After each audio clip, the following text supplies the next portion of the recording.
In this video we will explore the Islamic understanding of creation as told in the Qur'an, the sacred text of Islam. This addresses the ultimate question, where did human life come from? And what is the purpose of human life? We can analyze the account of creation in the Qur'an asking, who wrote it? When was it written? Who was it written for? And what style was it written in? Analyzing the account of creation spread throughout the Qur'an, we will address these questions first. Who wrote it? Muslims believe that the Qur'an was verbally given by God to Muhammad through the angel Gabriel, or Jibril in Arabic. It is therefore believed to be the revelation of God. When was it written? Muslims believe that the Qur'an was revealed to Muhammad over a period of approximately 23 years at the start of the 7th century CE. Muhammad's companions wrote down these revelations and, after Muhammad's death in 632, put them together. Who is it written for?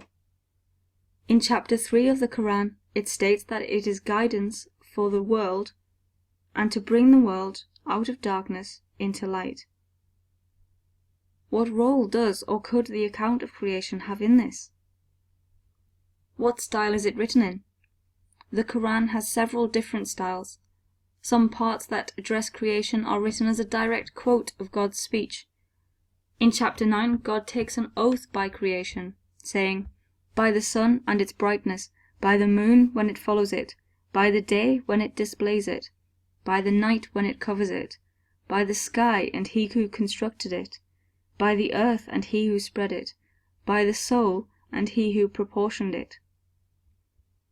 There are many similarities between Jewish, Christian, and Muslim accounts of creation, and Muslim tradition builds on these earlier traditions. Muslims believe that God created the world and all that is in it. However, the account of the creation of the world is not told altogether in one extended passage of the Qur'an. Rather, ideas about creation are spread throughout the Qur'an, with key themes frequently being repeated. This is common in the Qur'an, and other themes are treated in this way. Chapter 7 of the Qur'an states that God created the world in 6 days. Some Muslims translate the word days as epochs or longer periods of time, a less common meaning of the Arabic word used. In chapter 41, the Qur'an also states that God created 7 heavens in 2 days. All of God's creation, the heavens and the earth, submit to God. Chapter 79 gives an order to creation. First, God creates and proportions the heaven before making earth with water, pasture, and mountains. These features of the earth are to provide for humans. This passage also mentions the creation of light and dark, or day and night. God also created humans in a particularly hands-on way, as told in the Qur'an. The creation of humans is a special act of creation. Islamic tradition follows the understanding from Genesis of Adam and Eve as God's first humans. Adam is the first prophet in Islam. He is the father of the human race.